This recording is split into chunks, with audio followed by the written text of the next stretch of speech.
नमस्कार, आप देख रहे हैं जॉइस पर आपके साथ में आंचल श्रीवास्तव। संसद का शीतकालीन सत्र तीसरे दिन एक बार फिर राजनीतिक रणनीति और सियासी तापमान ने माहौल को गरमाए रखा है। एक तरफ प्रधानमंत्री नरेंद्र मोदी की पश्चिम बंगाल के सांसदों से रणनीतिक बैठक, तो दूसरी तरफ विपक्ष का संसद के बाहर जोरदार विरोध प्रदर्शन। आइए आज की बड़ी पार्लियामेंट्री अपडेट्स आपको विस्तार से समझाते हैं। पीएम मोदी की बंगाल बीजेपी सांसदों के साथ अहम बैठक। सत्र शुरू होने से ठीक पहले सुबह लगभग 11 बजे प्रधानमंत्री नरेंद्र मोदी ने संसद परिसर में पश्चिम बंगाल के बीजेपी सांसदों से मुलाकात की है।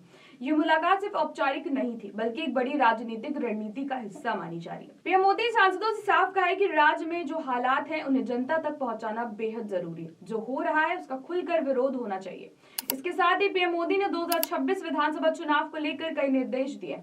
विस्तृत प्रेजेंटेशन तैयार करने को कहा है। राजनीतिक रणनीति से लेकर संगठन की जमीन पर मजबूती, सभी मोर्चों पर ग्राउंड वर्क तेज करने को कहा है। तृणमूल के शासन में हिंसा के मुद्दों को लगातार उठाने की सलाह दी है। पीएम मोदी ने विशेष रूप से सांसद खगेन मुर्मू पर हुए हमले का जिक्र किया है और कहा है कि ऐसी घटनाओं को प्रभावी तरीके से उजागर किया जाए ताकि जनता समझ सके कि टीएमसी शासन में हिंसा किस तरह पनप रही है। ये साफ संकेत है कि पश्चिम बंगाल बीजेपी के लिए आने वाला चुनाव सिर्फ राजनीतिक मुकाबला नहीं है, बल्कि सियासी मिशन बनने वाला है। इधर संसद के बाहर विपक्ष ने मोर्चा संभाल रखा था। कांग्रेस सांसद सोनिया गांधी, पार्टी अध्यक्ष मल्लिकार्जुन खड़गे और कई अन्य विपक्षी नेताओं ने मकर द्वार के सामने नए लेबर लॉ के खिलाफ प्रदर्शन जारी रखा। दिलचस्प दृश्य तब देखने को मिला जब कुछ विपक्षी सांसद दिल्ली के वायु प्रदूषण का मुद्दा उठाने के लिए गैस मास्क पहनकर संसद परिसर पहुंचे। पंजाब, दिल्ली, एनसीआर में लगातार बढ़ते स्मॉग पर सरकार की भूमिका पर विपक्ष ने सवाल खड़े किए। लेबर लॉ पर अपोजिशन की मांग है, कामगारों के अधिकारों को कमजोर किया जा रहा है, सरकार पीछे हटे। इन सब के बीच लोकसभा में तीसरे सत्र के दिन एक बड़ा बदलाव देखने को मिला है। इस सत्र में पहली बार बिना किसी हंगामे की कार्रवाई चली है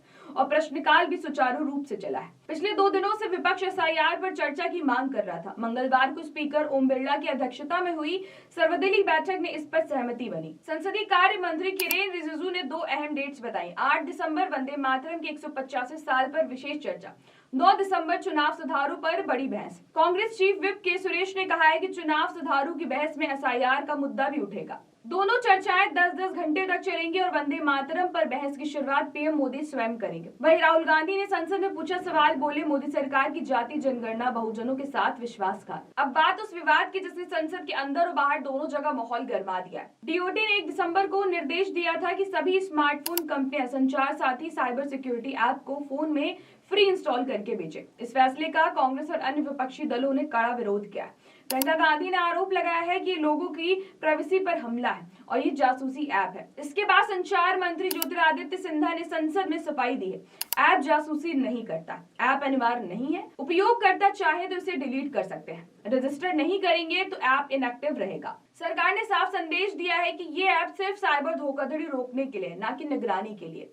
और अब दिन की सबसे वायरल राजनीतिक घटना, कांग्रेस सांसद रेणुका चौधरी के खिलाफ कुत्ते वाली टिप्पणी पर प्रिविलेज मोशन लाने की चर्चा चल रही है। जब मीडिया ने उनसे इस पर पूछा तो उन्होंने बेहद अजीब प्रतिक्रिया दी, भौं भौं, और क्या बोलूं। उनका कहना है कि जब आएगा तब जवाब दूंगी। संसद में कई और जरूरी मुद्दे हैं, लेकिन सब लोग कुत्ते से ही परेशान हैं। ये मामले पहले दिसंबर से चल रहा है, जब वे अपनी कार में कुत्ते को लेकर संसद पहुंची थी। बीजेपी सांसदों ने इसे संसद की परंपरा के खिलाफ बताया और कार्रवाई की मांग की है। तो संसद के तीसरे दिन एक तरफ राजनीतिक रणनीतियों की नई पटकथा लिखी गई है, तो वहीं दूसरी तरफ विरोध, व्यंग और विवाद, सियासत के हर रंग संसद के तीसरे दिन दिखे। तो ऐसी देश और दुनिया की बड़ी खबरों पर नजर रखने के लिए आप जुड़े रहिए जन एक्सप्रेस के साथ। नमस्कार।